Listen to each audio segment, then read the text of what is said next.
সুনীতি অভিকের ফেরার জন্য অপেক্ষায় প্রহর গুনছে। আর দু একদিনের মধ্যে অভিকের ফেরার কথা। সুনীতি যেন এই সামান্য সময়টুকুও আর তর সইছে না। সে বারংবার নিজের রুমে পাচারি করে চলেছে। এরই মধ্যে সামিউল খন্দকার হঠাৎ তার রুমে এসে বলে, কিরে, সকাল থেকে তোকে এত উদ্যোগী লাগছে কেন? তোর কি কিছু হয়েছে? না, তেমন কিছু না। শোন, ভালো কথা, আজ অভিকের বাবার সাথে কথা হলো। অভিক তো 2-1 দিনের মধ্যেই ফিরছে। ওর কাছে আবার খুব বেশি দিনের ছুটি নেই, এসে 3 দিন পর চলে যাবে।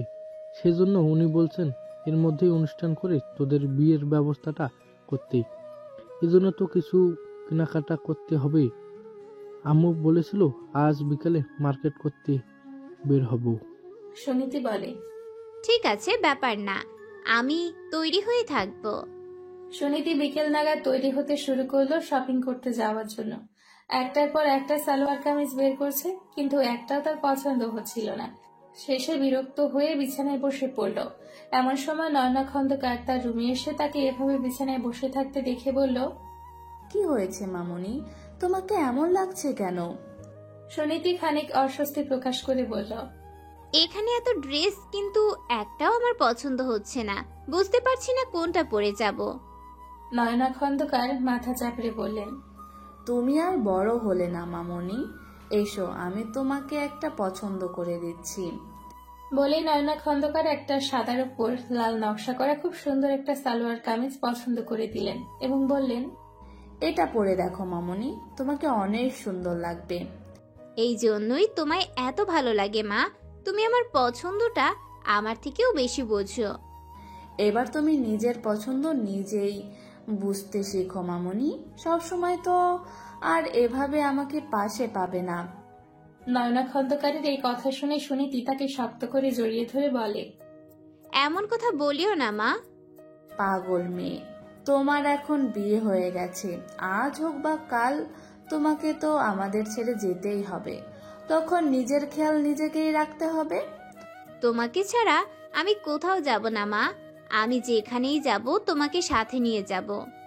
নয়না খন্দকার মেয়ের এসব পাগলামি দেখে বলে, কারো বাবা মা কিন্তু আজীবন থাকে না।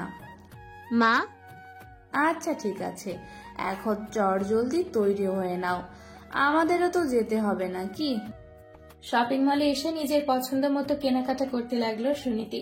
হঠাৎ তার চোখ আটকে গেল একটা সুন্দর নীল বেনারসিতে। অভিক একবার তাকে বলেছিল অভিকের প্রিয় রং নীল। এটা ভেবে সে মুচকি হাসে। অতঃপর নয়না খন্দকারকে বলে, মা দেখো তো এই শাড়িটা কেমন। বাহ, বেশ লাগছে তো ভালো। বিয়ের জন্য এই বেনারসিটাই নেই। তোমার যদি পছন্দ হয় তাও নিয়ে নাও। সুনীতি সহাস্যে ওই বেনারসিটাই কিনে নেয়। সুনীতি যখন এতটা হাসি খুশি ছিল, তখন দূর থেকে কেউ শকুনের দৃষ্টিতে গিলে খাচ্ছিল তাকে, যার শরীর চাদর দিয়ে ঢাকা। সে আর কেউ নয়, মন্টু। 1 সপ্তাহ আগেই সে জেল থেকে পালিয়েছে। তারপর থেকে গা ঢাকা দিয়ে বেড়াতে হচ্ছে। সুনীতির ওপর তার একটা চাপা ক্ষোভ রয়ে গেছে, কারণ সুনীতির জন্যই আজ তার এই অবস্থা। সুনীতিকে এত হাসি খুশি দেখে তার আক্রোশ বাড়ল। তীব্র আক্রোশ নিয়ে বলল, আমাকে ফেরারি আসামি বানিয়ে তুই এত সুখে থাকবি, সেটা তো হতে পারে না। আমি যদি শান্তিতে থাকতে না পারি, তাহলে তোকেও শান্তিতে থাকতে দেব না। বলে সে আড়াল থেকে সুনীতিদের ওপর নজর রাখতে থাকে। সুনীতিরা শপিং মল থেকে বেরিয়ে একটা রেস্টুরেন্টে গিয়ে খাওয়া দাওয়া করে। অতঃপর গাড়ি নিয়ে বেরিয়ে পড়ে। তো মন্টু বর্তমানে ট্রাক চালক হিসেবে কাজ নিয়েছে। ওরা বেরিয়ে যাবার পরে মন্টু ট্রাক নিয়ে বেরিয়ে পড়ে ওদের গাড়ির পেছনে পেছনে। কিছু দূর এগোনোর পর মোটামুটি ফাঁকা রাস্তা দেখে মন্টু নিজের মাথায় একটা কুৎসিত ষড়যন্ত্রের নকশা করে ফেলে। সামিউল খন্দকার গাড়ি চালাচ্ছিলেন আর তার পাশে বসেছিলেন নয়না খন্দকার। সুনীতি পেছনের সিটে বসে আজকের করা শপিং গুলো দেখছিল। সবকিছু ভীষণ স্বাভাবিক চলছিল। হঠাৎ করে পেছন থেকে একটা ট্রাক এসে ভীষণ জোরে তাদের গাড়িতে ধাক্কা দেয়, যার ফলে তাদের গাড়ি দূরে গিয়ে ছিটকে পড়ে। সকলের আত্মচিৎকারে ভারী হয়ে ওঠে আশপাশের আকাশ বাতাস। তুলনামূলক জনশূন্য স্থান হওয়ায় লোকের সাহায্য করতে ছুটে আসতে দেরি হয়ে যায়, যার মধ্যেই ঘটে যায় অনেক বড় অঘটন। সুনীতি পিটপিট করে চোখ মেলে তাকায়। তার মাথায় অসহ্য যন্ত্রণা হচ্ছে, মুখে অক্সিজেন মাস্ক। জ্ঞান ফিরতেই নাকে ফিনাইলের তীব্র গন্ধ এলো।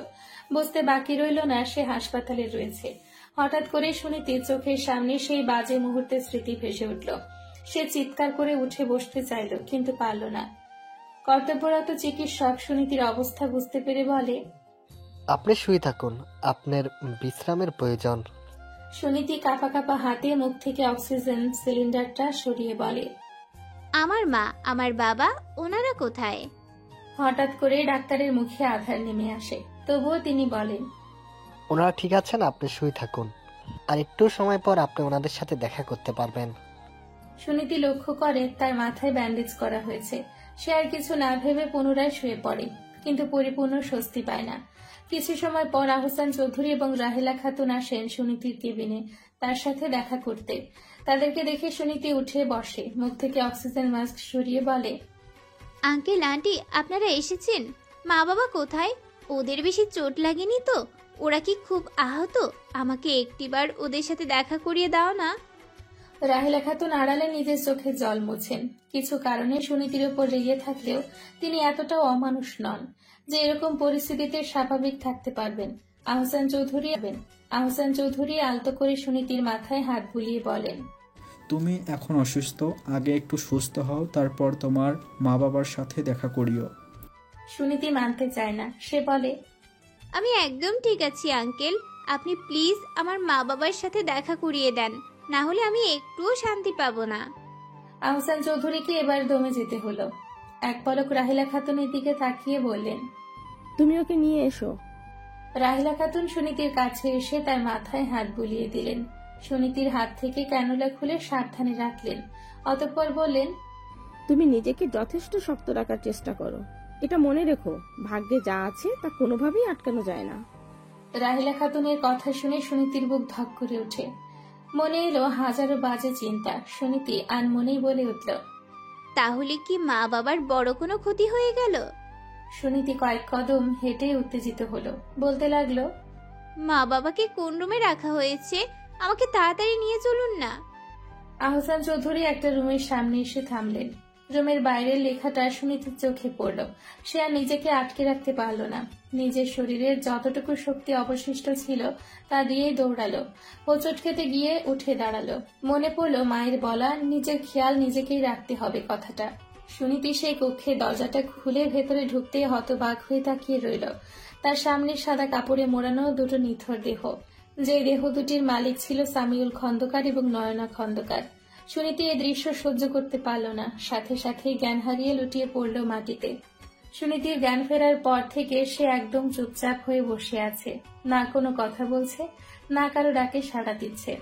একদম যেন জলজান্ত পাথরে পরিণত হয়েছে, যার মাঝে বিন্দু মাত্র অনুভূতি বেঁচে নেই। সুনীতিকে ইতিমধ্যে তার বাসায় আনা হয়েছে। বাসায় আত্মীয় স্বজন, পাড়া প্রতিবেশীদের ভিড় লেগেছে। সালমা খন্দকারও আজ সব আক্রোশ দূরে ঠেলে অপরাধ বোধের টানে ছুটে এসেছেন। সুনীতির পায়ে ধরে পর্যন্ত তার ক্ষমা চাইতে বাধেনি, কিন্তু সুনীতি প্রতিক্রিয়াহীন। আহসান চৌধুরী ও রাহিলা খাতুন উদাস পানে চেয়ে আছেন সুনীতির দিকে। অভিকে ইতিমধ্যেই ব্যাপারটা জানানো হয়েছে। সে খুব দ্রুতই এসে পৌঁছে যাবে। নিজের শ্বশুর শাশুড়ির জানাজাতে অংশ নেওয়ার কথা আছে তার। আপাতত সে আহসান চৌধুরী ও রাহিলা খাতুনকে সুনীতিকে সামলানোর দায়িত্ব দিয়েছেন।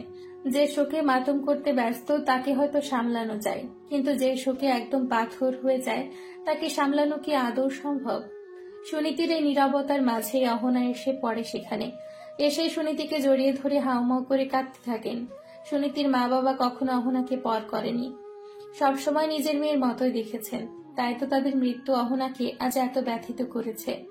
তার উপর রয়েছে নিজের প্রিয় বান্ধবীর চিন্তা। অহনা সুনীতিকে জড়িয়ে ধরে কাঁদতে থাকলেও সুনীতি তখনও প্রতিক্রিয়াহীন। এরই মধ্যে অভিকও চলে আসে। অভিক ফিরে এসে হন্তদন্ত হয়ে সবার আগে সুনীতির মুখোমুখি এসে দাঁড়ায়। সে ভেবেছিল সুনীতি হয়তোবা তাকে দেখে নিজের সব আবেগ নিংড়ে কেঁদে ফেলবে, কিন্তু এমনটা হলো না। সুনীতির ভাবগতির কোনো পরিবর্তন নিল না। অভিক সুনীতির কাঁধে হাত দিয়ে ঝাঁকাতে ঝাঁকাতে বলে, হ্যাঁ নীতি, তাকাও আমার দিকে। আমি তোমাকে স্ট্রং হতে বলেছিলাম, ইমোশনলেস হতে বলিনি। You have to cry. তোমার বাবা মা আর নেই, তাদের শেষ বিদায়ের সময় এতটা নির্জীব থেকো না। হ্যাঁ নীতি, লিসেন টু মি। তুমি বুঝতে পারছো আমার কথা? You have to cry. Suniti এতক্ষণে একটু নড়ে চড়ে বসলো, কিন্তু কাঁদলো না। দীর্ঘ সময় নীরবতা ভেঙে শুধু এতটুকুই বলল, মা বাবা আমাকে কেন ছেড়ে গেল? আমি কি এতটাই পচা মেয়ে হয়ে গেছিলাম? আমি তো ওদের সব কথা শুনে চলার চেষ্টা করি, কোনো দুষ্টুমি তো করি না। তাহলে কেন ওরা আমায় একা করে রেখে চলে গেল? কেন? সুনীতির এমন শিশুসুলভ আচরণ দেখে অভিক আর নিজেকে আটকে রাখতে পারল না। সুনীতিকে শক্ত করে নিজের বুকের সাথে জড়িয়ে নিয়ে বলল, তুমি একা নও নিধি, আমি আছি তোমার পাশে। জীবনের শেষ মুহূর্ত পর্যন্ত আমি তোমার পাশে থাকবো। সুনীতি বলে উঠল, কাউকে আমার পাশে থাকতে হবে না, আমার কাউকে চাই না, কাউকে না। বলেই ফোপাতে লাগলো। অভিক আলতো করে সুনীতির মাথায় হাত বোলাতে লাগলো, কিন্তু সুনীতি খেপে গিয়ে তাকে ধাক্কা দিয়ে দূরে সরিয়ে দিয়ে বলে, দূরে থাকুন আমার থেকে, আমি চাই না কারো সাহায্য, আমি একা, সম্পূর্ণ একা। তুমি একা নও, আমরা সবাই তোমার পাশে আছি। দেখো এখানে কত মানুষ। সব নাটক, সব। এই পৃথিবীতে কেউ কারো আপন হয় না, সবাই শুধু ছেড়ে চলে যেতে আসে। আপনিও আমায় ছেড়ে চলে যাবেন, তাই না? আপনিও পচা, আপনাদের কাউকে আমার লাগবে না, যান আমার সামনে থেকে। সুনীতির এমন উদ্ভট আচরণ সবাইকে নাড়া দিয়ে যায়। সবার মনে ঘুরপাক খেতে থাকে অদ্ভুত সব চিন্তা। তাহলে কি মা বাবাকে হারানোর শোকে মেয়েটা পাগল হয়ে গেল? সামিউল খন্দকার ও নয়না খন্দকারকে তাদের পারিবারিক কবরস্থানে দাফন করে পুনরায় বাড়িতে ফিরে এসছে সবাই। অভিক বাড়িতে ফিরে সুনীতির খোঁজ করতে শুরু করে দিয়েছে। আহসান চৌধুরী সোফায় মাথা নিচু করে বসে আছেন। অভিক চিন্তিত হয়ে তার কাছে গিয়ে জিজ্ঞেস করল, নীতি কোথায় বাবা? আহসান চৌধুরী মাথা তুলে বললেন, তোমার মায়ের রুমে। অভিক দ্রুত সেদিকে যেতে নিতে আহসান চৌধুরী বলে ওঠেন, শোনো। হ্যাঁ বলো। মেয়েটার যত্ন নিও, ওর এখন তোমাকে সব থেকে বেশি প্রয়োজন। মা বাবাকে হারানোর পর এখন তুমি ওর সব থেকে কাছের জন। অভিক মাথা নাড়িয়ে সামনের দিকে পা বাড়ায়। রাহেলা খাতুন সুনীতির মুখের সামনে ভাত ধরে বলেন, গতকাল থেকে তুমি কিচ্ছু না খেয়ে আছো, এভাবে থাকলে তুমি অসুস্থ হয়ে যাবে। এইটুকু খেয়ে নাও। সুনীতি হঠাৎ করে মায়া ভরা চোখে রাহিলা খাতুনের দিকে তাকায়। তার চোখে জল টলমল করছে। আবেগকে নিয়ন্ত্রণ করতে না পেরে বলে ওঠে, আমার মাও না ঠিক এইভাবে আমায় খাইয়ে দিত। যখন আমি খেতে চাইতাম না, তখন আমায় নানা রকম গল্প বলে খাওয়াতো। তুমি গল্প শুনবে? আমিও অনেক ভালো গল্প জানি। না থাক, জানেন আপনার শরীর থেকেও আমার মামা গন্ধটা পাচ্ছি। আমি কি আপনার কোলে মাথা রেখে একটু শুতে পারি আন্টি? তাহলে আমার মনে হবে আমি আমার মায়ের কোলে শুয়ে আছি। রাহিলা খাতুন নিজের চোখে জল আটকে রাখতে পারলেন না। এটা ঠিক সুনীতির ওপর পূর্ববর্তী ঘটনার জন্য তার রাগ ছিল। এজন্য সুনীতির সাথে অভিকের বিয়েটাও তিনি মন থেকে মানতে পারেননি। কিন্তু বর্তমান পরিস্থিতিতে মেয়েটা তার মন গলিয়ে দিতে সক্ষম হয়েছে। তিনি শাড়ির আঁচল দিয়ে চোখের জল মুছে বলেন, অবশ্যই পারো। সুনীতি রাহিলা খাতুনের কোলে মাথা রেখে শুয়ে পড়ল। রাহিলা খাতুন সুনীতির মাথায় হাত বুলিয়ে দিতে লাগলো। সুনীতি কিছুক্ষণ চোখ বন্ধ করে নিশ্চুপ রইল। তারপর হঠাৎ ইডুকরে কেঁদে উঠল। ও মা, ও বাবা। রাহিলা খাতুনও সমান তালে কেঁদে চলেছেন। অভিক দরজার বাইরে থেকে এই দৃশ্য দেখে আর নিজেকে সামলাতে পারল না। তার চোখ দিয়েও এক ফোঁটা অশ্রু গড়িয়ে পড়ল। সময় কিছুটা অতিবাহিত হয়। সুনীতি রাহিলা খাতুনের কোলে শোয়া অবস্থাতেই ঘুমিয়ে পড়ে। রাহিলা খাতুন আস্তে করে সুনীতির মাথা বালিশে রেখে উঠে দাঁড়ান। দরজার বাইরে দাঁড়িয়ে থাকা অভিককে দেখে তিনি বলেন, তুমি এসে ওর পাশে শুয়ে পড়ো। মাঝরাতে উঠে আবার কান্নাকাটি করতে পারে, তখন তোমাকে ওকে সামলাতে হবে। আর যদি একা সামলাতে না পারো তো আমাকে ডেকো। আচ্ছা। রাহিলা খাতুন চলে যান। তিনি যেতে অভিক দরজা লাগিয়ে দিয়ে সুনীতির পাশে শুয়ে পড়ে। তাকে আষ্টে পৃষ্ঠে জড়িয়ে ধরে। সুনীতির কপালে চুমু খেয়ে বলে, আমি তোমার জীবন সঙ্গী হিসেবে সুখে এবং দুঃখে সব সময় তোমার পাশে থাকব। তোমার মনে সব মলিনতা দূর করে রঙিন করে তোলাই আমার দায়িত্ব। তুমি কখনো নিজেকে একা ভেবো না নীতি। জীবনের প্রতিটা পরিস্থিতিতে তুমি আমাকে নিজের পাশে পাবে। শুধু আমাকে তোমার পাশে থাকতে দাও। প্রথমবার যে ভুলটা আমি করেছি, দ্বিতীয়বার আর সেই ভুলটা করতে চাই না। এবার আমি আমার ভালোবাসার মানুষটাকে আগলে রাখতে চাই। নিজের প্রথম ভালোবাসাকে আমি আগলে রাখতে পারিনি, কিন্তু আমি তোমার জীবনের শেষ মুহূর্ত পর্যন্ত আগলে রাখবো, আর এটাই আমার প্রতিজ্ঞা। বলে অভিক একটা দীর্ঘশ্বাস ত্যাগ করে। সুনীতির নির্জীব মুখ পানে অসহায়ভাবে তাকিয়ে বলে, তোমার সকল মন খারাপের ওষুধ আমি হতে চাই, তোমার সকল একাকিত্বের সঙ্গে আমি হতে চাই, তোমার সব দুঃখকে নিংড়ে সুখের হদিশও আমি হতে চাই। সুনীতি উদাস মনে তার মা বাবার কক্ষে এসে বসে আছে। তাদের মৃত্যুর পর 1 সপ্তাহ অতিবাহিত হয়েছে। এই 1 সপ্তাহ অভিক সবসময় সুনীতির পাশে ছিল, তবে আজ রাতের মধ্যে তাকে ফিরতে হবে। তবে সুনীতিকে এই অবস্থায় রেখে তার যেতে ইচ্ছে করছে না, এজন্য সব অ্যারেঞ্জমেন্ট করে রেখেছে। আজ সুনীতিকে সে নিজের সাথে করে নিয়ে যাবে, তবে পরিবেশ খুব একটা স্বাভাবিক না। ইতিমধ্যে পুলিশ তদন্তের মাধ্যমে জানতে পেরেছে সুনীতির মা বাবার মৃত্যুটা কোনো স্বাভাবিক মৃত্যু ছিল না। একটি ট্রাক ইচ্ছাকৃত তাদের ধাক্কা দিয়েছে, আর সেই ট্রাক চালক কে সেটা বেরিয়ে এসেছে তদন্তে। সে আর কেউ নয়, মন্টু। এটা জানার পর থেকে অভিক মারাত্মক দুশ্চিন্তায় আছে সুনীতিকে নিয়ে, কারণ মন্টুকে পুলিশ এখনো খুঁজে পায়নি। সে এখনো কোথাও একটা লুকিয়ে আছে। মন্টুর এভাবে লুকিয়ে থাকা সুনীতির নিরাপত্তার জন্য মারাত্মক হুমকি, যে বিষয়টা অভিককে ভাবতে হচ্ছে। অভিক এখনো সুনীতিকে এই ব্যাপারে কিছু জানায়নি এবং অন্যদেরকেও জানাতে মানা করেছে, কারণ এসব শুনলে সুনীতি হয়তো আরো ভেঙে পড়বে এবং তাকে ধীরে ধীরে স্বাভাবিক করার যে প্রক্রিয়া তা হয়তো বাধাগ্রস্ত হবে। এসব ভেবে অভিক সুনীতিকে বলেছে তার মা বাবার মৃত্যু নিছকই দুর্ঘটনা ছিল। সুনীতিও এখন তা মেনে নিয়েছে। অভিক দরজায় নক করে বলল, আমি কি ভেতরে আসবো নীতি? হ্যাঁ, আসুন।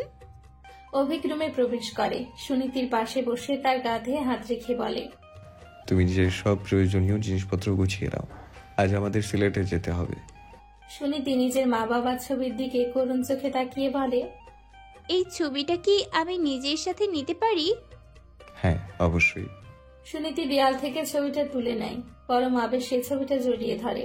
কোন রকমে চোখের জল আটকে রাখে, কিন্তু জল যেন বাদ মানতে নারাজ। হঠাৎ করে ডুকরে কেঁদে ওঠে সুনীতি। অভিক এক পলক অপেক্ষা না করে সুনীতিকে নিজের বুকের সাথে জড়িয়ে নেয়। সুনীতির সব প্রয়োজনীয় জিনিসপত্র গুছিয়ে রেখেছেন রাহিলা খাতুন। এমনকি এখন তিনি সুনীতির পছন্দের স্বামী কাবাবও বানাচ্ছেন। আহসান চৌধুরী সকাল থেকে স্ত্রীকে গভীরভাবে পর্যবেক্ষণ করছেন। তাকে রান্নায় ব্যস্ত দেখে বলেন, সকাল থেকে এত কি কান্না করছো? রাহিলা খাতুন বলেন, আজ সুনীতি অভিকের সাথে সিলেট চলে যাচ্ছে, জানি না এরপর কবে আবার আসবে, তাই ওর পছন্দের কিছু খাবার বানাচ্ছি। আহসান চৌধুরী মুগ্ধ চোখে নিজের স্ত্রীর দিকে তাকিয়ে থাকেন। সত্যি, মানুষকে শুধু তার একটা দিক থেকে বিচার করা যায় না। কোনো মানুষই সম্পূর্ণ ভালো কিংবা সম্পূর্ণ খারাপ না, ভুল ত্রুটি মিলিয়ে তো মানুষ।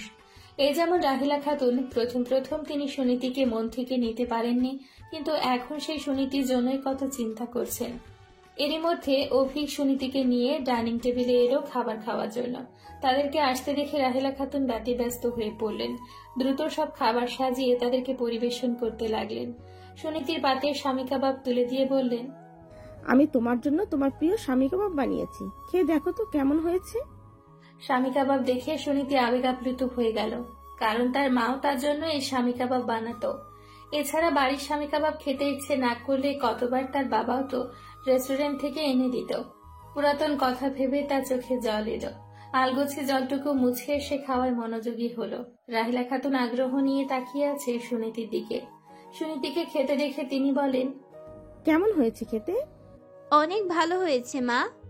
কথাটা বলে সুনীতির মন বিষণ্ণতায় ছেয়ে গেল। সে বিষণ্ণ সুরে বলে, আসলে আমি ভুল করে আবার কি? আমি কি তোমার মা নই? আমি যখন অভিকের মা, তার মানে আমি তোমারও মা। আহসান চৌধুরীও বলে ওঠেন, আর আমি তোমার বাবা। নিজের শ্বশুর শাশুড়ির মাঝে যেন বাবা মায়ের ছায়া দেখতে পেল সুনীতি। এত কষ্টের মাঝেও অনুভূত হলো সুখের অনুভূতি। অভিক এবং সুনীতি যাওয়ার সময় ঘনিয়ে এলো। অহন আজ এসেছে সুনীতির সাথে দেখা করার জন্য। আজকের পর না জানি সুনীতি কত দূর চলে যাবে। এরপর আর কবে তাদের দেখা হবে। দুই বান্ধবী অনেকক্ষণ ধরে একে অপরকে জড়িয়ে ধরে কাঁদলো। অতঃপর কিছুটা শান্ত হলো। রাহিলা খাতুন সুনীতির মাথায় হাত বুলিয়ে বললেন, সাবধানে থেকো, আর মানসিকভাবে একটু স্ট্রং হবার চেষ্টা করো। বাস্তবতাকে তো আমাদের মেনে নিতেই হবে। জানি এটা সহজ নয়, কিন্তু আমাদের চেষ্টা তো করতেই হবে। সুনীতি মাথা নাড়ায়। আহসান চৌধুরীও তাকে কিছু অনুপ্রেরণার বাণী শোনায়। রাহিলা খাতুন অভিককে বলেন, নিজের আর সুনীতির যত্ন নিও, এটাই আমাদের প্রত্যাশা। অভিক সম্মতি জানায়। অতঃপর সুনীতিকে সাথে নিয়ে বেরিয়ে পড়ে। ঢাকা বিমানবন্দর থেকে ফ্লাইটে করে সিলেট পৌঁছে যায় অভিক ও সুনীতি। অতঃপর একটা গাড়িতে করে রওনা দেয় তাদের গন্তব্যে। অভিক সুনীতিকে রাখার জন্য উপর মহলে যোগাযোগ করেছিল। তাদের জন্য একটা কোয়ার্টারের ব্যবস্থা করা হয়েছে ক্যাম্পের ঠিক পাশে। সুনীতি এই প্রথমবার সিলেটে পা রাখল। তার জন্ম এবং বেড়ে ওঠা সবই পুরান ঢাকায়। এর বাইরে কয়েকবার গাজীপুরে মামা বাড়িতে গেছে। একমাত্র মেয়ে হওয়ায় মা বাবা সবসময় অনেক আগলে রাখত, যার কারণে এর বাইরে কোথাও যাওয়া হয়নি। সিলেটের অপরূপ সৌন্দর্য এত কষ্টের মাঝেও সুনীতির মনে কিঞ্চিত আনন্দের সঞ্চার করে। চা বাগানের পাশ দিয়ে যাবার সময় সেই আনন্দ যেন আরো বেড়ে যায়। এতদিন সুনীতি চা বাগানের ব্যাপারে শুধু বইয়ে পড়েছে আর ফোনে দেখেছে, তবে আজ চাক্ষুষেই নৈসর্গিক দৃশ্য দেখে সে আপ্লুত। দীর্ঘ সময়ের যাত্রা শেষে অবশেষে সে তার নিজেদের গন্তব্যে পৌঁছে যায়। তাদের পৌঁছাতে পৌঁছাতে অবশ্য বেশ রাত হয়ে যায়। সুনীতি ও অভিক গাড়ি থেকে নামে। কয়েকজন লেফটেন্যান্ট এগিয়ে সে মেজর অভিককে স্যালুট জানায়। অভিক তাদের উদ্দেশ্যে বলে, সব অ্যারেঞ্জমেন্ট হয়ে গেছে তো? জি স্যার। গুড। একজন বলে, ম্যাডাম আপনি আসুন, আমরা সব জিনিসপত্র ভেতরে নিয়ে যাচ্ছি। সুনীতি অভিকের সাথে সাথে হেঁটে যেতে থাকে। কোয়ার্টারে ঢুকে সুনীতি দেখে বেশ সুন্দর করে সবকিছু সাজানো। জায়গার কিছুটা সংকুলন হলেও ডেকোরেশনটা ভালো, যা যে কারোরই চোখ ধাঁধিয়ে দিবে। অভিক সুনীতিকে জিজ্ঞেস করে, পছন্দ হয়েছে তো? সুনীতি হাস্যচোখ মাথা নাড়ায়। অভিক একটা স্বস্তির নিঃশ্বাস নেয়। এরই মধ্যে তাদের সব জিনিসপত্র ভেতরে এনে রেখে লেফটেন্যান্টরা অভিকের থেকে অনুমতি নিয়ে চলে যায়। অভিক সুনীতিকে বলে, আজ থেকে এখানেই আমাদের ছোট্ট সংসারের ভিত্তিপ্রস্তর স্থাপিত হলো। জানি না তোমায় কতটা সুখে রাখতে পারবো, তবে নিজের সর্বোচ্চ দিয়ে চেষ্টা করব তোমায় ভালো রাখার। সুনীতি অভিকের দিকে তাকিয়ে মৃদু হেসে বলে, আপনার উপস্থিতিই আমার ভালো থাকার একমাত্র কারণ। আমার আর বেশি কিছুর প্রয়োজন নেই। সব হারিয়ে নিঃস্ব আমি এখন, শুধু আপনিই একমাত্র সম্বল। আপনি শুধু নিজেকে ভালো রাখবেন, তাহলেই আমি ভালো থাকবো। সুনীতির এমন আবেগঘন কথা শুনে অভিকও আবেগী হয়ে পড়ে। সুনীতিকে কাছে টেনে নিয়ে শক্ত করে তাকে জড়িয়ে ধরে। সুনীতির ঘাড়ে হালকা করে চুমু খেয়ে বলে, আমি তোমায় কথা দিচ্ছি, নিজেকে ভালো রাখবো, তোমার জন্য হলেও নিজেকে ভালো রাখবো। বলে অভিক সুনীতির মাঝে ডুবে যেতে থাকে। সুনীতিরও অভিকের স্পর্শ ভালো লাগছিল, তাই সে সাড়া দেয়। এতে অভিক ভরসা পায়। সে সুনীতিকে নিজের আরো কাছে নিয়ে আসে। ধীরে ধীরে তারা হারিয়ে যায় ভালোবাসার অতল গহীনে। এই রাত সাক্ষী হয় তাদের পবিত্র বন্ধনের। সুনীতি ও অভিকের জীবন একসাথে বেশ ভালোভাবে অতিবাহিত হতে থাকে। সিলেটে আসার পর 3 মাস অতিবাহিত হয়েছে। দুজনের সম্পর্ক আরো মজবুত হয়েছে। একে অপরের মন রাঙিয়ে দিয়েছে দুজনে। আপনি থেকে তুমি ডাকে নেমে এসেছে সুনীতি। এখন সে অভিককে তার নাম ধরে ডাকে। অভিক ও সুনীতির আগামী সপ্তাহে আবার ঢাকা ফেরার কথা আছে। তবে তার আগে আজ অভিককে একটা গুরুত্বপূর্ণ মিশনে যেতে হবে, যার জন্য সে এখন প্রস্তুতি নিচ্ছে। এদিকে সুনীতির মনে ভয় জেগে বসেছে, কারণ সে শুনেছে এই মিশনটা অনেক ঝুঁকিপূর্ণ হতে চলেছে। মূলত সিলেটের সীমান্ত এলাকায় একটা চক্র সক্রিয় অবস্থানে আছে। তারা ভারতের আসামের একটা চক্রের সাথে মিলে দেশের মধ্যে অবৈধ মাদক এবং অস্ত্রের আমদানি করছে। এই বিষয়ে গোপন কিছু তথ্য এসেছে বাংলাদেশ সেনাবাহিনীর হাতে। আজ রাতেও এই চক্রের পরিকল্পনা আছে সীমান্ত দিয়ে কিছু নিষিদ্ধ মাদক বাংলাদেশে প্রবেশ করানোর। তাই সেই চক্রকে ধরার জন্য সীমান্তে সেনাবাহিনীকে একটা গোপন মিশনে পাঠানোর সিদ্ধান্ত নেওয়া হয়েছে। অভিক প্রস্তুত হচ্ছিল। সুনীতি চিন্তিত মুখ দেখে সে বলে, এত দুশ্চিন্তা করো না নীতি, আমি এর আগেও এমন অনেক ঝুঁকিপূর্ণ মিশনে গিয়েছি, আমার কোনো ক্ষতি হয়নি। সুনীতি একটা দীর্ঘশ্বাস ফেলে বলে, আমি তো দুশ্চিন্তা করতে চাইছি না, কিন্তু দুশ্চিন্তা নিজে থেকে আমার মাথায় এসে জেঁকে বসছে। জানি না কেন, নিজের মা বাবাকে হারানোর পর থেকে আমার মাথায় সব সময় সেই দুর্বিষহ ঘটনাই ঘুরপাক খায়। অবচেতন মনে স্বজন হারানোর বেদনা মাথা চারা দিয়ে ওঠে। বর্তমানে আমার আপন বলতে তো তুমিই আছো অভিক, তাই আমি এখন তোমাকে আর হারাতে চাই না। অভিক সুনীতির চিন্তাটা বুঝতে পারছে, কিন্তু এটা তো তার দায়িত্ব, যা তাকে পালন করতেই হবে। অভিক সুনীতির কাছে এসে তাকে আলতো করে জড়িয়ে ধরে বলে, আমি কথা দিচ্ছি আবার কিচ্ছু হবে না, আমি খুব শীঘ্রই ফিরবো। আগামী সপ্তাহে তো আমাদের ঢাকা ফেরার কথা, ঢাকায় ফিরে এবার আমরা একসাথে শহর ঘুরব। সত্যি? একদম। অভিকের কথায় সুনীতি ভরসা পায়, স্বস্তির নিঃশ্বাস ফেলে বলে, তোমার ফেরার অপেক্ষায় থাকবো। অভিক আবেগের বশে সুনীতির কপালে আলতো করে চুমু খায়। তাদের এই ঘনিষ্ঠ মুহূর্তে হঠাৎ করে আরাফাত সেখানে চলে আসে। সে এখানে মূলত এসেছিল অভিককে ডাকার জন্য, কিন্তু এই দৃশ্য দেখে সে লজ্জায় ফিরে যেতে নেয়। ভুলবশত তার হাত লেগে একটা ফুলদানি পড়ে যায়। অভিক ও সুনীতি চমকে উঠে, একে অপরের থেকে একটু দূরে সরে আসে। আরাফাত আমতা আমতা করে বলে, সরি, ভুল সময়ে চলে এসেছি। অভিক কটমট দৃষ্টিতে আরাফাতের দিকে তাকায়। আরাফাত একটা শুকনো ঢোক গিলে। সুনীতি লজ্জা পেয়ে সেই স্থান থেকে এক প্রকার দৌড়ে বিদায় নেয়। ঘরে গিয়ে ঢুকে পড়ে এবং দরজা লাগিয়ে দেয়। সুনীতি চলে যাবার পর অভিক এগিয়ে এসে আরাফাতের মাথায় গাঁটটা মেরে বলে, তোর কি কোনো আক্কেল নেই? দিলি তো ওকে লজ্জা পাইয়ে। আমার কি দোষ? তোরা দরজা লাগিয়ে রোম্যান্স করতে পারিস না? আমার মতো সিঙ্গেল মানুষ এসব দেখে কত কষ্ট পায় তুই কি বুঝবি? অভিক ক্রোধিত হয়ে বলে, দাঁড়া, আঙ্কেল আন্টিকে বলে তোর বিয়ের ব্যবস্থা করছি। হ্যাঁ দোস্ত, জলদি কর, তাহলে আমি একটু শান্তি পাই। সিঙ্গেল লাইফ আর ভালো লাগছে না। এভাবে কথায় কথায় তাদের সময় চলে যায়। আরাফাত ঘড়ি দেখে বলে, আমাদের যাওয়ার সময় হয়ে গেছে, চলো আমাদের এখন বের হতে হবে। অভিক বলে, তুই একটু থাক, আমি নিতে থেকে বিদায় নিয়ে আসি। বলে অভিক সুনীতি রুমের সামনে এসে দরজায় নক করে। সুনীতি দরজা খুলে দিতে অভিক বলে, আমি এখন বের হচ্ছি, তুমি সাবধানে থেকো। আপনিও সাবধানে থাকবেন, একদম অক্ষত অবস্থায় যেন আপনাকে ফিরে পাই। অভিক হালকা হাসে। আশেপাশে চোখ বুলিয়ে সুনীতিকে কাছে টেনে তার ঠোঁটে ঠোঁট ডুবিয়ে দেয়।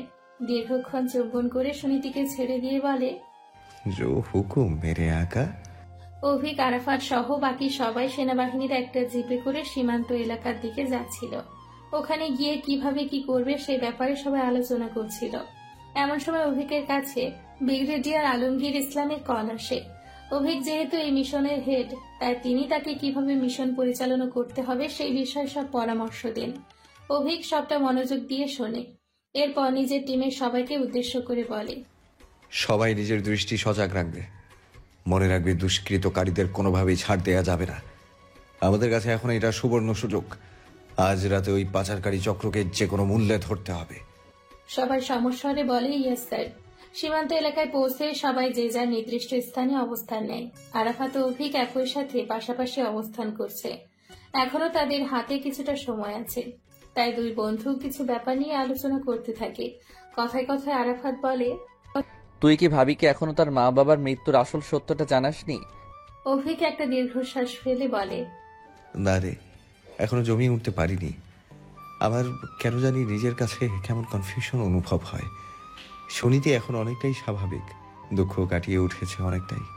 এই মুহূর্তে ওকে এসব বলে আবারও দুঃখের দিকে ঠেলে দিতে পারি না।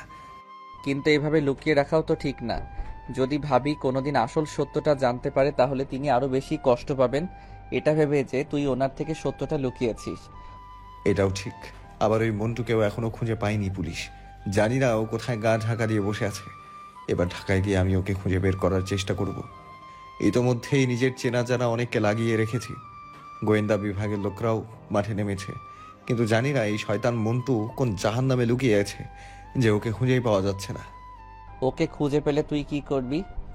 ওকে উচিত শিক্ষা দেব, সুনীতির মা বাবার মৃত্যুর প্রতিশোধ নেব, তাদেরকে আমি ন্যায় বিচার পাইয়ে দেব।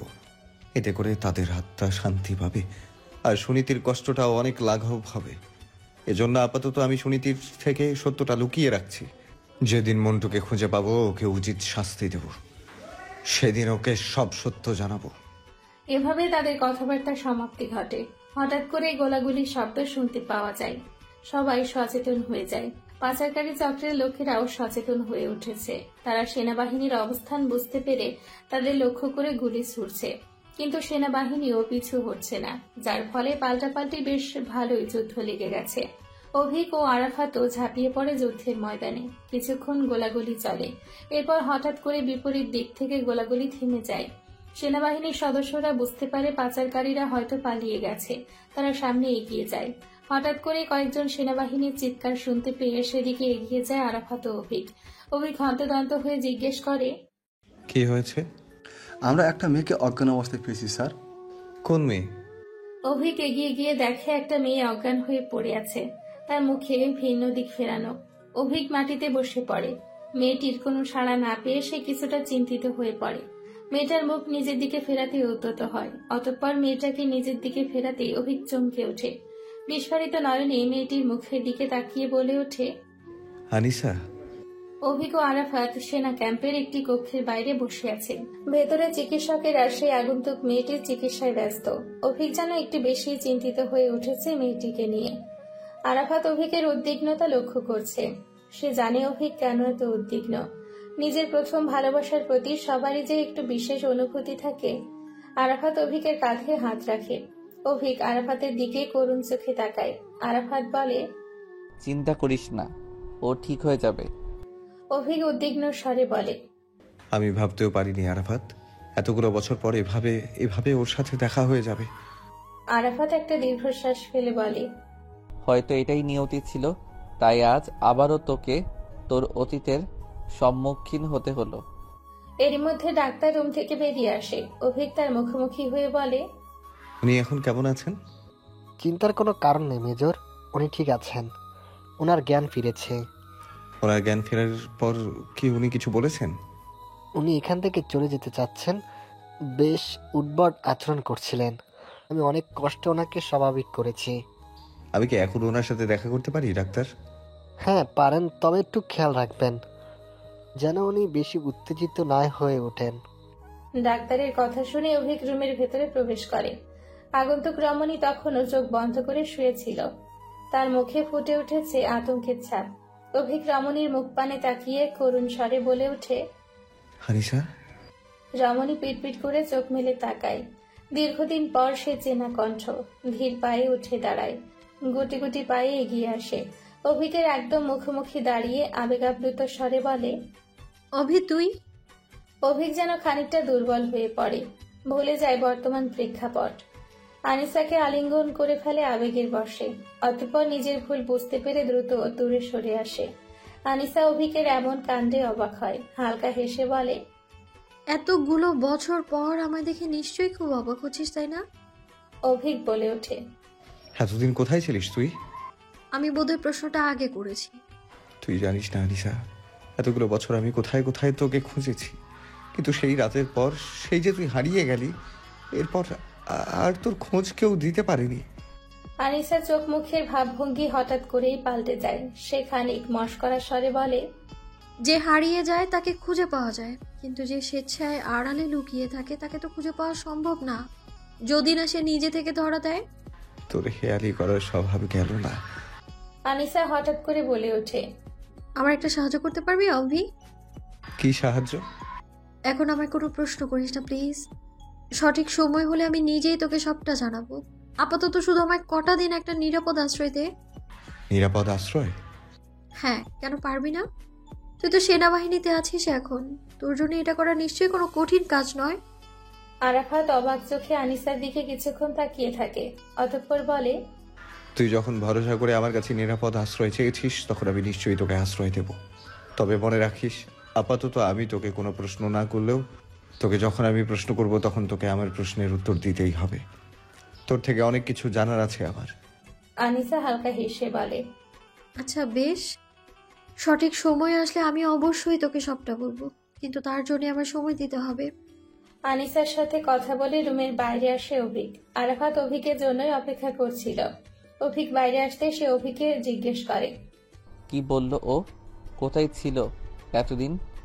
আমরা তো ওকে সবখানে খুঁজেছি, কিন্তু ও আমার কোনো প্রশ্নের উত্তর দেয়নি, শুধু আমার কাছে নিরাপদ আশ্রয় চেয়েছে। আমি ভাবছি ওকে আমাদের কোয়ার্টারে নিয়ে গিয়ে রাখবো। আরাফাত রেগে গিয়ে বলে, তুই কি পাগল নাকি অভিক? আরে এভাবে কিভাবে? আনিসা এতদিন কোথায় ছিল, কিভাবে ছিল সেটা কেউ আমরা জানি না। ওকে উদ্ধার করা হয়েছে এমন একটি স্থান থেকে যা ছিল অপরাধীদের আস্তানা। এত সব কিছুর পর আমরা কিভাবে ওকে বিশ্বাস করতে পারি? আর তার থেকে বড় কথা, তুই কোন আক্কেলে ওকে তোর কোয়ার্টারে নিয়ে গিয়ে রাখতে চাইছিস? একবারও ভাবলি না সুনীতি ভাবি ওকে দেখে কিরকম রিয়াক্ট করতে পারে? নীতি যথেষ্ট বুঝতার, ওকে সবটা বুঝিয়ে বললেই ও বুঝবে। কিন্তু কোনো কিন্তু নয় আরাফাত। আনিসাকে দেখে আমি যতটা যা বুঝেছি, ও একদম ভালো নেই। আগের সেই রূপবতী হাসি খুশি আনিসা একদম বদলে গেছে। ওর চেহারা একদম ফ্যাকাশে হয়ে গেছে, পুরো শরীরে কালশিটে দাগ, চেহারা বিষাদের ছাপ। এত সব কিছু ভালো কিছু ইঙ্গিত দিচ্ছে না। আমার মনে হচ্ছে এতগুলো বছর আনিসা ভালো ছিল না, ওর সাথে নিশ্চয়ই অনেক খারাপ কিছু হয়েছে। আরাফাত বলে, কিন্তু অভিক, ওকে তুই যে কোয়ার্টারে নিয়ে যেতে চাইছিস, তো সুনিধি ভাবিকে কি বলবি? বলবো যে ও আনিসা তোর আর আমার স্কুল এবং কলেজের ফ্রেন্ড। ও এখন বিপদে পড়েছে, তাই সাহায্যের জন্য আমাদের কাছে আশ্রয় নিয়েছে। আর এটাই তো সত্যি। তোর মনে নেই, সেই ক্লাস 1 থেকে কলেজ পর্যন্ত আমরা 3 জন বেস্ট ফ্রেন্ড ছিলাম। আজ ওর বিপদে কি আমাদের সাহায্য করা উচিত নয়? আমি কিচ্ছু ভুলিনি অভিক, কিছু ভুলিনি জন্য এটাও মনে রেখেছি যে আনিসা কেবল আমাদের বান্ধবী ছিল না, তোর বয়সন্ধিকালের প্রথম প্রেম ছিল। যবে থেকে তুই ভালোবাসা কি সেটা উপলব্ধি করেছিস, তবে থেকে ওকে একতরফাভাবে ভালোবেসেছিস। আর তারপর ব্যাস আরাফাত, আর কিছু বলিস না প্লিজ। বিশেষ করে নীতি যেন এসব কিছু না জানে। আমি অতীত নিয়ে আর ঘাটাঘাটি করতে চাই না। অতীতের সাথে বর্তমানের তুলনা চলে না। এখন আনিসা আমার কাছে শুধুই আমার ভালো বন্ধু, যার আমার সাহায্যের প্রয়োজন। আরাফাত আর কিছু বলে না। সুনীতির সময় কাটছে মারাত্মক দুশ্চিন্তায়। অভিক মিশনে যাওয়ার পর প্রায় 12 ঘন্টা অতিবাহিত হয়েছে, কিন্তু তার কোনো খোঁজ নেই। সুনীতি বারবার আল্লাহর কাছে অভিকের জন্য প্রার্থনা করছিল। এত সব উদ্বিগ্নতার মাঝে হঠাৎ করে কলিং বেল বেজে উঠল। সুনীতির মনে আশার আলো জ্বলল। সে এক প্রকার ছুটে গিয়ে দরজা খুলল। দরজা খুলতেই অভিককে দেখতে পেয়ে 7-5 না ভেবে তাকে শক্ত করে আলিঙ্গন করে। ক্রন্দনরত স্বরে বলে, জানো আমি তোমার জন্য কতটা চিন্তা করছিলাম। আল্লাহর অশেষ মেহেরবানি যে তুমি একদম সুস্থ স্বাভাবিক অবস্থায় ফিরে এসেছো। সুনীতির কথাটা বলে চোখ মেলে তাকায়। হঠাৎই তার নজরে যায় অভিকের পাশে দাঁড়িয়ে থাকা আগন্তুক রমণীর দিকে। আগন্তুক রমণীও তার দিকে অবাক নয়নে তাকিয়ে অভিক সুনীতির দৃষ্টি লক্ষ্য করে বলে, তোমার সাথে পরিচয় করিয়ে দিই। ও হলো আনিসা, আমার আর আরাফাতের স্কুল এবং কলেজ লাইফের ফ্রেন্ড। আর আনিসা, ও হলো সুনীতি, যদিও ওকে আমি নীতি বলে ডাকি। ও আমার স্ত্রী। আনিসা খানিক চমকে উঠে বলে, তুই বিয়ে করে ফেলেছিস অভি? ইস, আমার দাওয়াতটা মিস হয়ে গেল। অভিক সুনীতির উদ্দেশ্যে বলল, আনিসা আসলে বিপদে পড়েছে, তাই ও কিছুদিন এখানে আমাদের সাথে থাকবে। তোমার কোনো আপত্তি নেই তো? সুনীতি এক পলক আনিসার দিকে তাকায়। মেয়েটার চেহারা অনেকটা ফ্যাকাশে এবং দেহের অনেক স্থানে কালশিটে দাগ। এত সব কিছু তার সৌন্দর্য ফিকে করতে পারেনি। দেখে অনুমান করা যাচ্ছে মেয়েটা অসম্ভব সুন্দরী ছিল এক সময়। সুনীতির মায়া হলো খানিক, তাই সে বলল, আমার কোনো অসুবিধা নেই, তুমি ওকে ভেতরে নিয়ে এসো। আনিসা ঘরের ভেতরে প্রবেশ করতে গিয়ে হঠাৎ করে হোঁচট খেয়ে পড়ে যেতে নেয়। এমন সময় অভিক তাকে ধরে ফেলে। এই দৃশ্যটা দেখে সুনীতির একদম ভালো লাগে না। অভিক শক্ত করে আনিসার হাত ধরে বলে, সাবধানে চলবি তো নাকি? এখনো নিজের দায়িত্ব নিতে শিখলি না? আনিসা ব্যথিত স্বরে বলে, দায়িত্ব নেয়ার মতো, সঙ্গ দেওয়ার মতো কেউ ছিল না যে, তাই নিজে যতটা পেরেছি যত্ন নিয়েছি। বেঁচে যে আছি এটাই তো অনেক। আনিসার এমন হেয়ালিপূর্ণ কথার মানে বুঝলো না অভিক। সুনীতি হালকা কেশে বলল, আপনি ভেতরে আসুন আপু, আমি আপনার জন্য গেস্ট রুমটা পরিষ্কার করে দিচ্ছি, কিছুটা সময় দিন। অভিক সুনীতিকে লক্ষ্য করে আনিসার থেকে দূরে সরে আসে। আনিসা হালকা হেসে বলে, আমাকে নিয়ে তোমার এত ব্যতিব্যস্ত হতে হবে না নীতি। তোমাকে নীতিই বলি কেমন? আমার থেকে তুমি বয়সে ছোটই হবে। ঠিক আছে, অসুবিধা নেই, আপনি একটু সোফায় বসে বিশ্রাম নিন, আমি গেস্ট রুমটা গুছিয়ে আসছি। আর হ্যাঁ অভিক, আমি সকালে স্যুপ তৈরি করেছিলাম, তুমি একটু কষ্ট করে নিয়ে খেয়ে নাও, আর ওনাকেও দিও। বলেই সুনীতি গেস্ট রুমের দিকে পা বাড়ায়। আনিসা সোফায় বসে পড়ে। অভিক রান্নাঘর থেকে গিয়ে স্যুপ নিয়ে এসে আনিসার দিকে একটা স্যুপের বাটি বাড়িয়ে দিয়ে বলে, এটা খেয়ে নে। আনিসা স্যুপটা নিয়ে খেতে থাকে। অভিক নিজেও খেতে থাকে অন্য একটা বাটিতে। আনিসা স্যুপ খেতে খেতে বলে, ভারী লক্ষ্মীমন্ত বউ পেয়েছিস রে। মেয়েটাকে বেশ ভালো লেগেছে আমার। তোর জন্য এমন কারোর প্রয়োজন ছিল? অভিকের বুকে কেমন জানি চিনচিনে ব্যথা অনুভব হলো। সে সামান্য হেসে বলল, তোর খবর বল, এখনো কি একা আছিস নাকি বিয়ে শাদিও হয়েছে? অভিকের প্রশ্ন শুনে আনিসা থমকে যায়। খাওয়া থামিয়ে এক দৃষ্টে তাকিয়ে থাকে নিচের দিকে। তার চোখ মুখ হঠাৎ করেই দুঃখে ভারাক্রান্ত হয়ে যায়। অভিক আনিসার এমন মুখভঙ্গি দেখে হকচকিয়ে যায়। আনিসার কাছাকাছি এসে তার হাত ধরে বলে, তুই ঠিক আছিস তো? আনিসা জোরে জোরে শ্বাস নিতে নিতে বলে, হ্যাঁ, আমি একদম ঠিক আছি। তোর কাছে একটা অনুরোধ, দয়া করে আমি নিজে থেকে কিছু না বলার আগে আমার কাছ থেকে কিচ্ছু জানতে চাস না? অভিক একটা দীর্ঘশ্বাস ফেলে বলে, বেশ, তুই যা চাস তাই হবে। তুই নিজে থেকে না বললে আমি আর তোর কাছে কিছু জানতে চাইবো না। তুই প্লিজ হাইপার হয়ে যাস না। সুনীতি ঘরদোর গুছিয়ে এসে অভিক এবং আনিসাকে এতটা কাছাকাছি দেখে ভরকে যায়। তার বুকের মাঝে সূক্ষ্ম ব্যথা অনুভূত হয়। কেন জানি এই আগন্তুক রমণীর আগমন তাকে শান্তি দিচ্ছে না। সুনীতি নিজের কষ্ট লুকিয়ে মুখে মেখে হাসি নিয়ে সামনে এগিয়ে এসে বলে, আপনার জন্য গেস্ট রুমটা আমি গুছিয়ে দিয়েছি আপু, আপনি এখন চাইলে ওখানে গিয়ে থাকতে পারেন। সুনীতির গলার স্বর শুনে অভিক উঠে দাঁড়ায়। সুনীতির দিকে তাকিয়ে বলে, আনিসা একটু দুর্বল, তুমি কাইন্ডলি ওকে একটু ধরে ধরে নিয়ে যাও। ঠিক আছে। বলে সুনীতি এগিয়ে আসে। আনিসা হালকা হেসে বলে, এইটুকুনি একটা মেয়ে কিভাবে সামলাবে আমায় বলতো অভি? তোর না আজও কোনো বুদ্ধি হলো না। সারাটা রাস্তা তো তুই আমায় ধরে নিয়ে এলি, গেস্ট রুম পর্যন্ত না হয় তুই নিয়ে চল। কি বলো নীতি? অভি আমায় গেস্ট রুম পর্যন্ত ধরে নিয়ে গেলে তোমার কোনো আপত্তি নেই তো? আনিসার এহেন কথা একদম ভালো লাগে না সুনীতির, তবুও সে ভদ্রতার খাতিরে বলে, না আপু, আপত্তি থাকবে কেন? তবে আমিও কিন্তু আপনাকে নিয়ে যেতে পারি, এতটুকু শক্তি আমার শরীরে আছেই। অভিক বলে ওঠে, না থাক, আনিসা ঠিকই বলেছে, তুমি ওকে সামলাতে পারবে না। তার থেকে বরং আমি ওকে নিয়ে যাই।